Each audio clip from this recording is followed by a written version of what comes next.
What's up, y'all? I'm back with another video, and today I'll be answering some people's questions about the event characters coming back during the anniversary, or will they ever come back. So yeah, also I'll be explaining what you should be doing with speed raid tokens and how you should be getting them and the fastest way to get them. So yeah, I know I've been gone for a few days. I've been very busy. I apologize, but we're back on track. Don't forget to subscribe, don't forget to join my Discord, and don't forget to like the video and comment down below what you want to see next. But other than that, let's get right into the video. So first I'll be talking about Sid and why he's probably not coming back. So Sid, he was an event character. If you didn't get him, he was pretty good, and he is a great assistant side Sukuna raid. He is meta once Sukuna raid comes back, so if you didn't get him, sadly he is not attainable no more. I believe Sid won't come back just because he's an event character. Most likely none of the event characters will come back, but if there is an event character that's most likely to come back, it might be Sid, just because he doesn't have any special ways to unlock him or get him. For Dio, you had to get Dio keys from raids. For Moka, you had to do a specific game mode to get her, which is pretty hard to implement during the time when they add all of the characters back, I believe. So yeah, Sid is a pretty great character. If you have him, use him as an assist or even a main if you don't have a good main. He is a great assist in Sukuna raid. Like I said, once Sukuna raid comes back, he will be meta. That is the raid you should be doing. Now I'll be talking about Moka.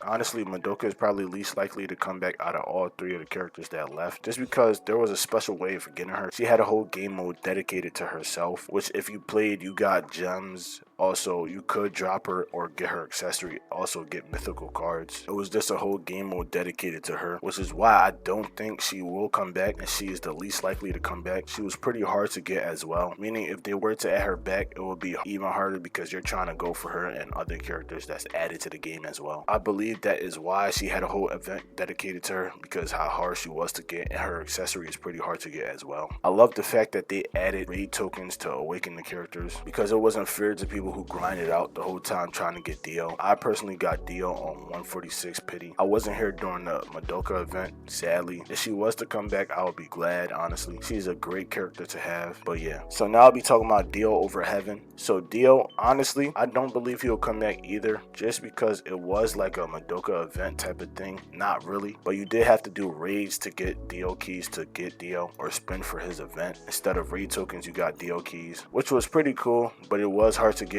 for a lot of people, including me somewhat. I did end up buying Dio keys just to awaken Dio at the last day, I believe, which was pretty scary. I thought I wasn't going to be able to awaken him. Come to find out, you can awaken him for raid tokens now. But honestly, I'm glad they added that, because it gives a lot of players who got Dio an opportunity to get better. Dio is still a pretty good main. I'm pretty sure he's 3rd or 4th for raids, honestly. You should definitely use him if you got him, and you should be able to awaken him now. So yeah, as for the raid characters that's out right now, like Kurumi and Guts, they are pretty great characters to get, honestly. They will still be here during the anniversary update, which is really good for a lot of new players and even old players, because double raid tokens will help people a lot. I know it's going to help me a lot. I'm probably going to get at least 5,000 raid tokens a day, probably even more. So during the anniversary update, what I will recommend doing is going for Guts if you actually want to be good at the game. Honestly, Kurumi is not a terrible character. She is probably top 5, top 6 for characters all around, but I'll still recommend going for Guts first. He is meta. Down the line, you're probably just going to need him more than Kurumi, because Guts is the character that you need that's going to get you the most amount of damage possible. So I do recommend going for Guts first, regardless if Kurumi is better without a good pet. So yeah, so the best way to get speed raid tokens is by going from bottom to top, by using your worst characters to your best characters, because every speed raid you do, the damage of the boss goes up and the health. So you should definitely use the worst character you got all the way to the best character. That's how I usually do it. If you're using your best character first, that is not a smart thing to do. Also, I will recommend timing raids up with your speed raid, just because as soon as you get out of raid, you could go in here and then finish it. It takes about the same amount of time raid takes to cool down, so like an hour or 50 minutes, which is okay, I guess. I feel like they should make it a little